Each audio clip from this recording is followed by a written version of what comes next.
Bonjour mesdames et messieurs. Nous continuons notre série de webinaires. J'espère que votre santé est bonne et tout va bien. Et alors, aujourd'hui, on va parler des capteurs de la charge à l'essieu de Technoton. Et alors, on commence notre présentation. Nous avons 4 modèles de capteurs de la charge à l'essieu. Ce sont les capteurs de ressort, les capteurs pneumatiques avec l'interface analogique et aussi les mêmes capteurs avec la connexion sans fil avec la technologie Bluetooth BLE. Et alors, quel type de suspension de véhicule existe? C'est tout d'abord suspension à ressort. Les ressorts à lame sont constitués de bandes d'acier en forme d'arc. Le centre de l'arc est fixé à l'axe et les boucles aux extrémités des arcs sont fixées au châssis de la machine. Et nous utilisons les capteurs GNOME DP et GNOME DPS7 pour les suspensions comme ça. Et la seconde type de suspension, c'est la suspension pneumatique. Le fonctionnement de la suspension pneumatique est assuré par des cylindres pneumatiques à air comprimé. Et la pression d'air crée un compresseur. Les capteurs GNOME DDE et GNOME S7 DDE sont utilisés pour ce type de suspension. Quelles tâches existent pour les capteurs de la charge à l'essieu? C'est tout d'abord le contrôle de conducteurs, l'exclusion de transport des frais non déclarés, c'est-à-dire pour que le conducteur ne transporte aucun cargo, mais seulement le cargo déclaré, et les capteurs informent le propriétaire de la flotte de changement et de déchargement non autorisé et de marchandises non déclarées. Aussi, c'est le chargement optimal des machines. Les capteurs signalent une surcharge et une sous-charge de véhicules. Ça vous permet de réduire l'usure de la machine et augmentation de la rentabilité du travail. Et aussi l'exclusion des pénalités de surcharge. Les capteurs informent le conducteur de la charge à l'essieu, c'est-à-dire cette solution est plutôt pour les conducteurs, pas pour les propriétaires, mais pour les conducteurs. Et ça vous permet de contrôler la masse de la charge et d'éviter les pénalités, les amendes pour dépassement de la charge. Et la quatrième tâche, c'est la réduction des coûts de réparation de la suspension des machines. En cas de chargement normal du véhicule, sa suspension sert beaucoup plus longtemps qu'en cas de surcharge. Comme suite, des économies sont réalisées sur des réparations. Voilà, c'est l'exemple de système de contrôle de charge à l'essieu. Ici, les capteurs de la charge à l'essieu sont utilisés dans le système télématique de transport pour déterminer la charge axiale et la masse de la cargaison transportée. Ici, deux capteurs sont installés. Un capteur, comme vous voyez, GNOME DDE, c'est le capteur pneumatique. Il est installé sur l'axe arrière du tracteur. Et aussi, le second capteur, GNOME DP mécanique, est installé sur le chariot arrière du véhicule. Et les signaux des deux capteurs sont transmis au tracker et à l'afficheur en même temps. Dans ce cas-là, vous pouvez recevoir les données en même temps sur votre ordinateur à la forme des graphes, des rapports, etc. Et aussi, le conducteur peut voir les données juste dans la cabine à l'afficheur. Voilà les deux capteurs GNOME DDE et GNOME DP analogiques, avec le signal analogique. C'est le mécanisme du GNOME DP. Voilà, vous voyez là deux mesures avec un convertisseur mouvement angulaire, le levier, la plaque de montage et raccordement électrique connecteur. Et le signal de sortie, comme j'ai déjà dit, est analogique ou bien tension. Le principe de fonctionnement du capteur mécanique GNOME DP. Alors, le capteur mesure la charge sur l'essieu à l'aide d'un levier qui est fixé à la suspension du véhicule. Il est installé entre la cargaison plateforme ou châssis et essieu suspendu. En cas de changement de position du levier, la tension de sortie du capteur change. Ici, vous pouvez voir notre capteur GNOME DP.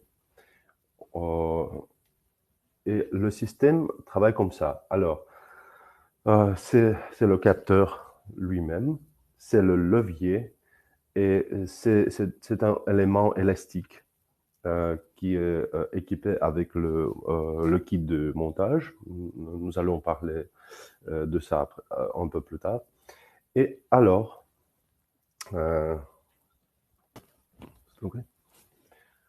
ici, vous voyez le tracker qui transmet les données au serveur et aussi l'afficheur Mastercam Display 35.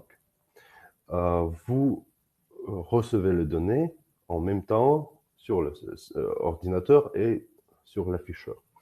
Et lorsque vous chargez votre véhicule, vous voyez que il y a les changements de la position du levier et du capteur. Et maintenant, vous voyez un alerte sur l'afficheur. Je vais montrer encore une fois. Vous voyez que c'est la charge.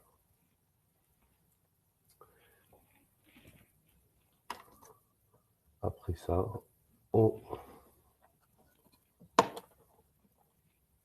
maintenant, vous voyez que la masse, la charge est 5112 kg. Et aussi, vous pouvez voir que le véhicule est déchargé maintenant. Et le levier change sa position aussi, son angle. Et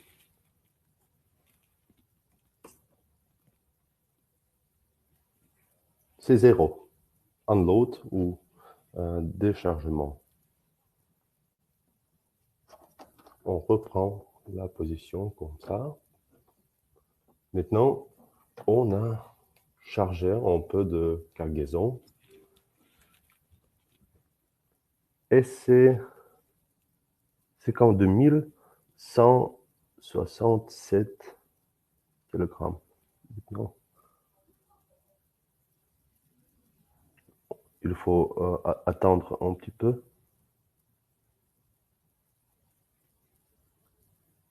Et alors maintenant, c'est 11 873 kg. Ça marche. Comme ça. Et presque la même chose avec les capteurs de suspension pneumatique. Et, mais dans ce cas-là, c'est la pression qui change. Pas la position du levier, mais la pression dans le système pneumatique du véhicule.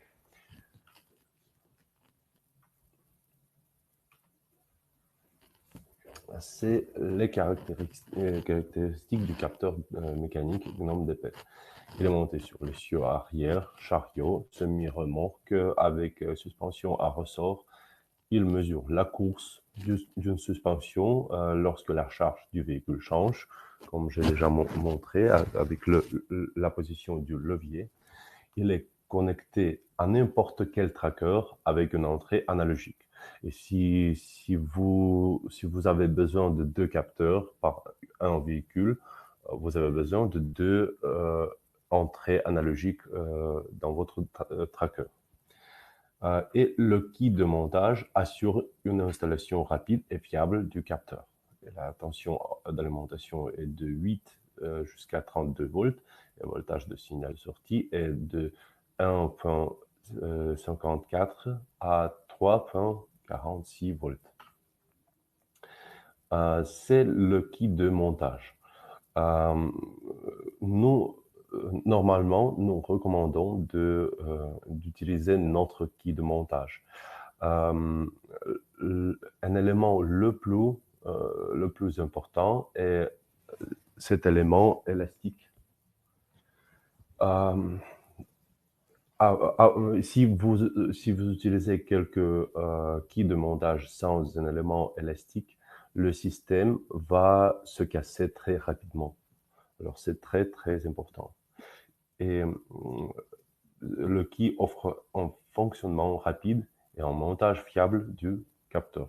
Je dois aussi dire que si vous utilisez notre capteur, notre DP, sans le kit de montage de Technoton, la garantie n'est pas valide, malheureusement, parce que le système peut être cassé sans notre kit.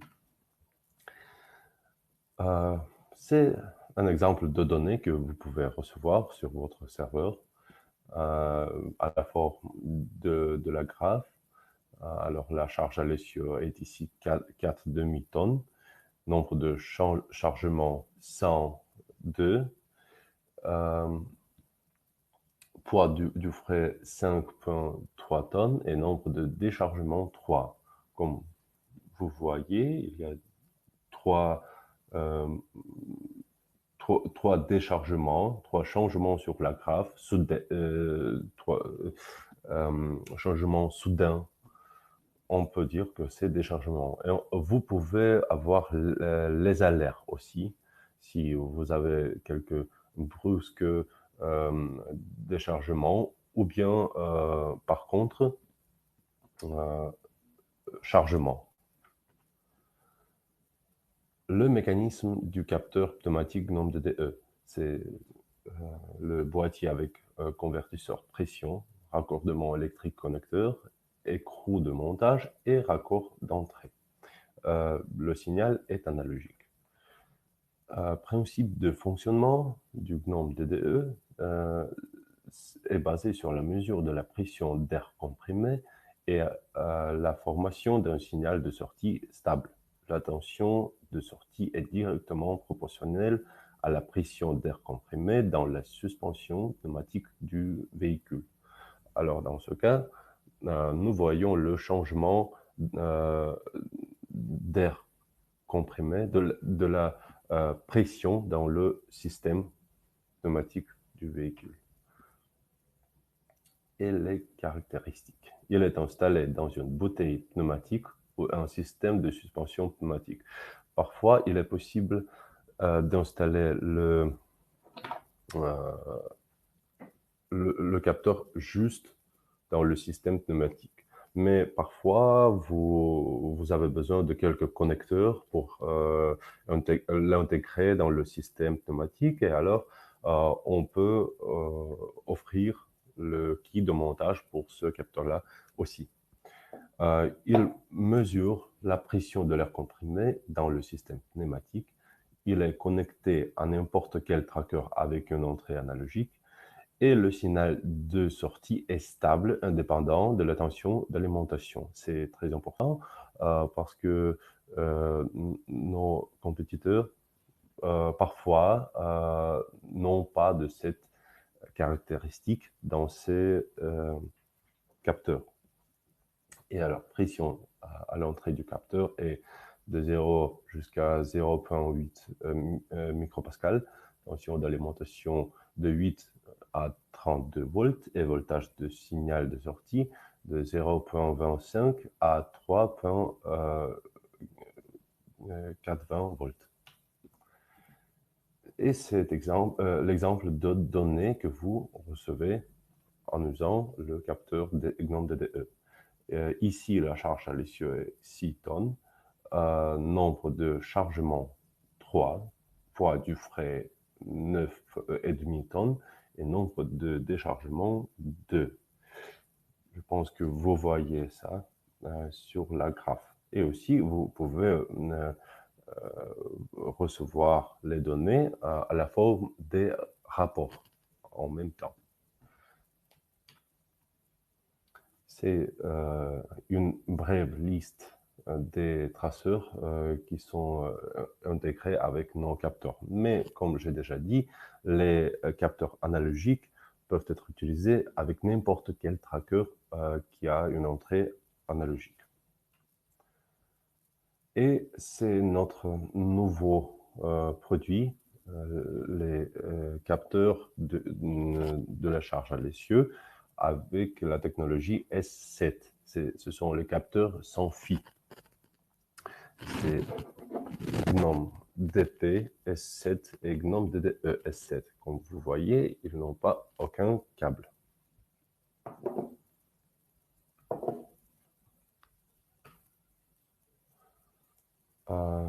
De quoi s'agit-il? Nous parlons de la technologie S7. C'est la technologie de collecte d'informations sans fil à partir de capteurs autonomes dans les systèmes télématiques industriels et automobiles.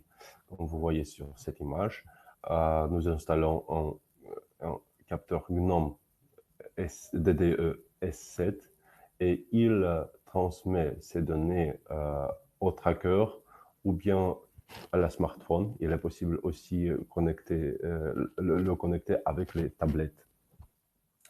Et vous n'avez aucun câble et les données sont transmises par le tracker sur le serveur et aussi vous voyez les données sur votre smartphone. Par exemple, le chauffeur, le conducteur voit les données sur son téléphone mobile. Le mécanisme du GNOME DP-S7 est le même que le capteur analogique, tête de mesure avec un convertisseur de mouvement angulaire, levier, plaque de montage et aussi la batterie intégrée. Transmission de données sans fil via BLE, Bluetooth Low Energy Technology, et protocole de transfert de données S7. Caractéristiques du GNOME DP-S7. Il est montré sur l'essieu arrière charrieux semi-remorque avec suspension à ressort. Il mesure la course d'une suspension lorsque la charge du véhicule change. Le même principe. Et la transmission de données sans fil à plusieurs récepteurs via Bluetooth 4.1.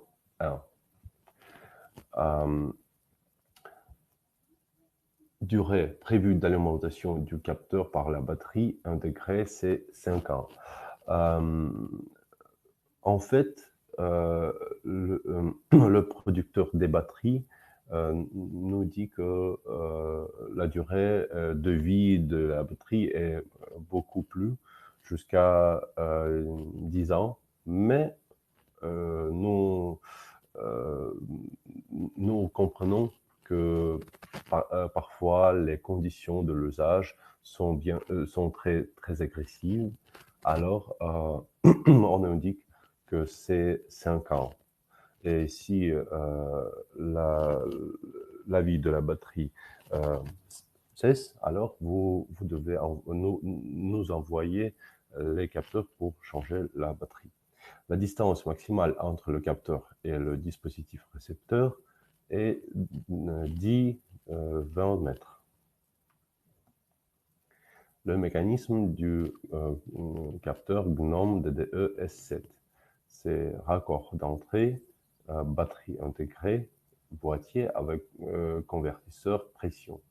La transmission de données sans fil via BLE, protocole de transfert de données S7 et les caractéristiques du GNOME DDE S7.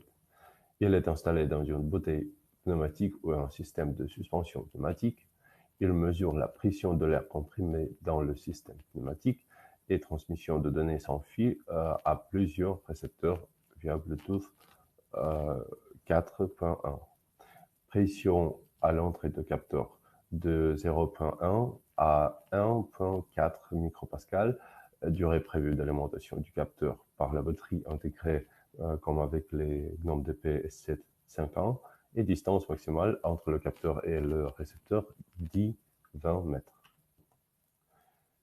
Et c'est la liste des trackers que nous avons intégrés les GNOME S7 capteurs. Alors, vous pouvez les utiliser avec notre tracker Kenup 27. Vous le voyez ici. Et aussi avec quelques trackers comme Teutonica, mais seulement pour le moment, c'est le modèle FMB 120. Mais je pense que si vous avez quelques autres modèles de Teutonica avec Bluetooth technologie, alors on peut les intégrer aussi. C'est pas très difficile. Et encore quelques trackers, pas si répandus que Teutonica, c'est Naptelecom, Pneumatica et Falcom.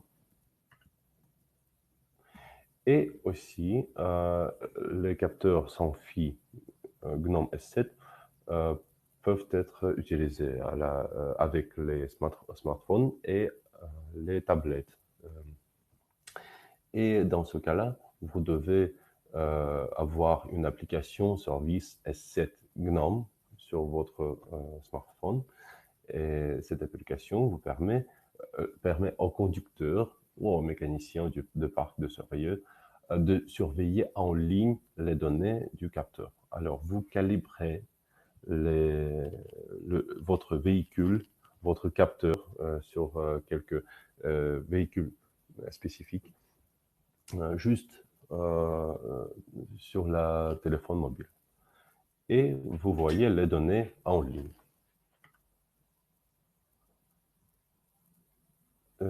Alors, le réglage des capteurs GNOME S7DP et GNOME S7DDE, ainsi que la compilation de la table de calibrage sont effectués à l'aide du récepteur, comme j'ai déjà dit. Et pour utiliser votre smartphone ou tablette comme récepteur, on doit installer l'application service S7 GNOME, disponible sur Google Play. Et les profils de configuration des capteurs sont enregistrés uniquement dans la mémoire du récepteur, dans ce cas-là.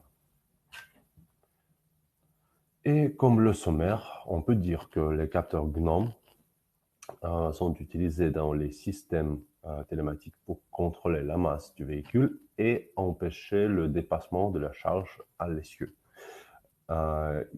Ils aident le propriétaire de la flotte à éviter les amendes, les pénalités pour dépassement de la charge axiale et coûts de réparation supplémentaires.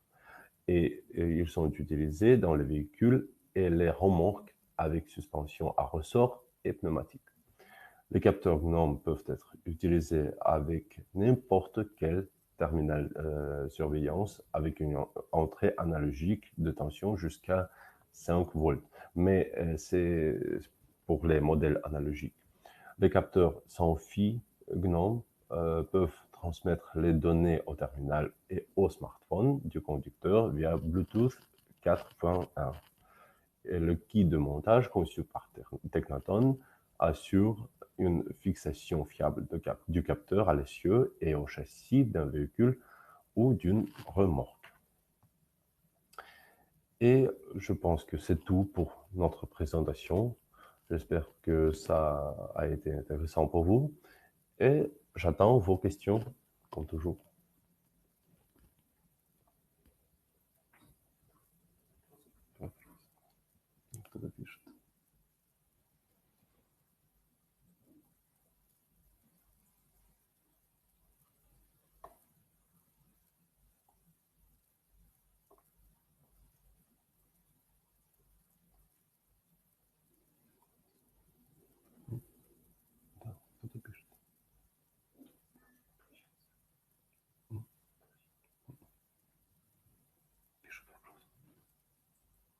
Кто там владеет?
Alors, j'ai une question.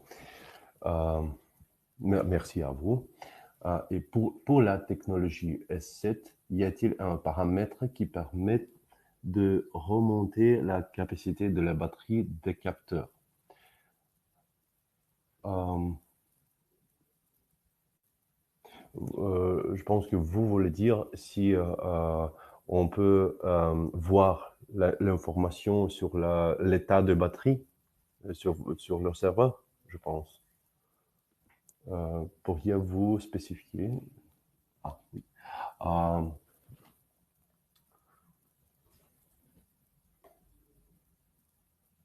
je dois le vérifier. Je pense que non, mais je dois vérifier avec l'équipe technique parce que je ne sais pas. Honnêtement, je ne sais pas. Euh,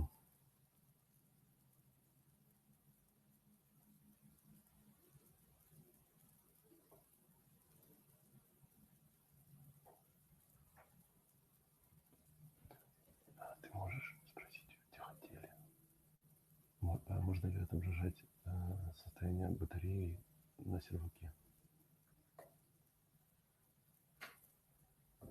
Si vous pouvez attendre, je peux le vérifier juste maintenant. Si vous pouvez attendre quelques minutes.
Merci pour votre patience, mais malheureusement, on ne peut pas recevoir cette information sur le serveur. Mais merci pour votre question. On va penser à cela, comment réaliser cette fonction. Je vois que vous écrivez encore une question. Ah. Alors, si vous avez, oui. Euh, En fait, ça dépend. Ça dépend de ce que de quel type de données vous avez besoin de recevoir. Alors, si vous voulez euh, euh, mesurer la masse du véhicule avec la cargaison, ou bien la masse de la cargaison, ou bien euh, la charge à l'essieu, à chaque essieu peut-être. Ça dépend de ce que vous avez besoin. Alors, Normalement, nous recommandons d'installer un capteur sur l'axe arrière du tracteur. Normalement, elle est le plus chargée dans le véhicule. Et dans ce cas, vous pouvez éviter le déchargement. Mais parfois, le type de cargaison euh, ou bien et, alors, le type de cargaison peut être différent. Euh, Aussi, il y a les situations où le cargo est placé dans le véhicule, dans la remorque, euh, comme à l'arrière ou bien à l'avant. Et dans ce cas, on recommande d'installer quelques capteurs, par exemple sur l'axe arrière du tracteur et aussi sur l'axe arrière ou bien le chariot arrière de la remorque. Dans ce cas, vous pouvez recevoir les données de deux capteurs et les analyser, faire le sommaire des données et avoir l'information de la somme, de la masse de cargaison et aussi les données de chaque capteur. Alors, vous avez les informations de la charge à deux axes. Normalement, nous examinons tous les cas spécifiquement avec notre équipe technique. Nous examinons le type de camion, les images du camion, quel type de cargaison il transporte normalement, quel type de données vous voulez recevoir, et alors nous vous offrons la bonne solution.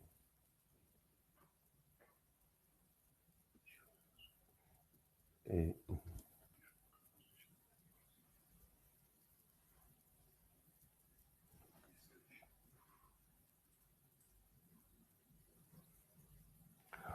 euh, le poids minimum,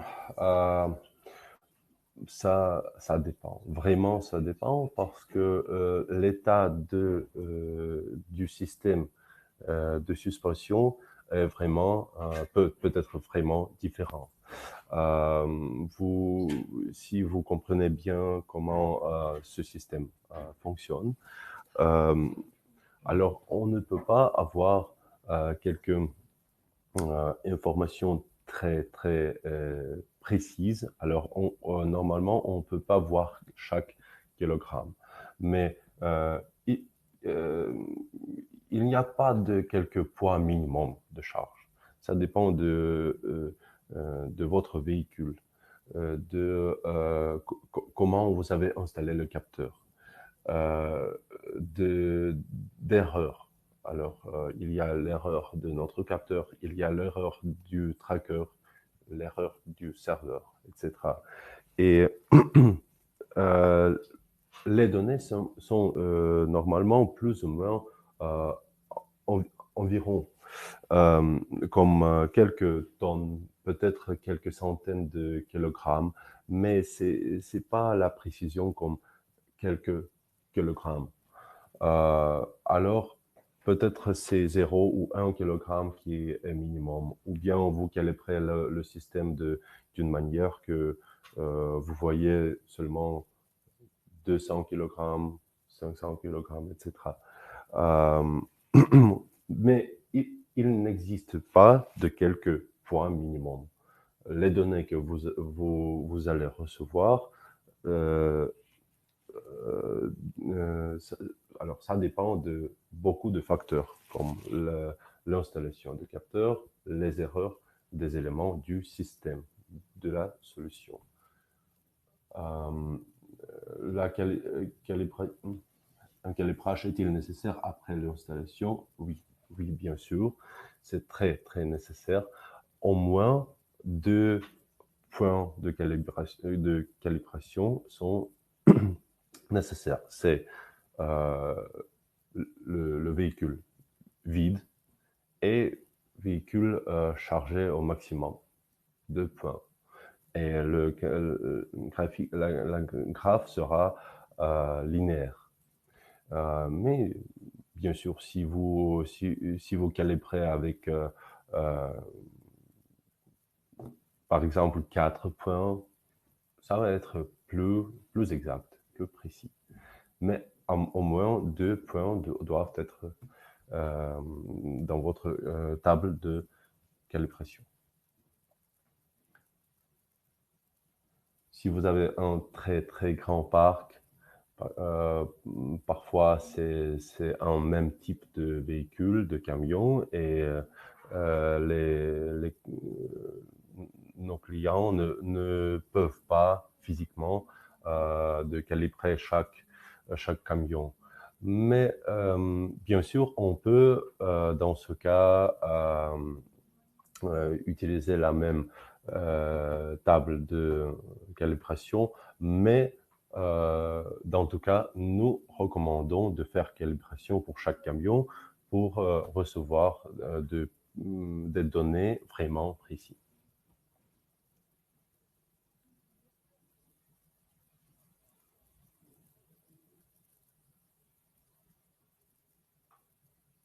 Merci à vous.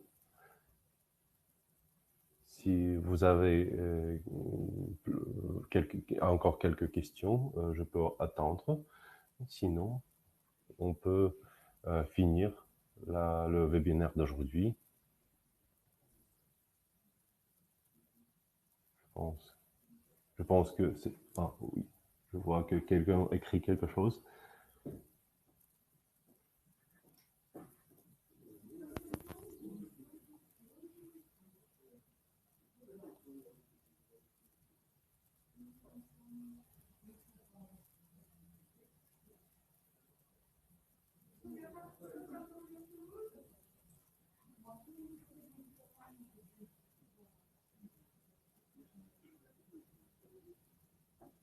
Je pense que c'est tout avec les questions. Dans tout cas, vous pouvez les envoyer un peu plus tard à votre chef de vente. Et alors, merci à vous et à bientôt. À mercredi, on va parler des lecteurs de Canbus Crocodile. Merci, à bientôt.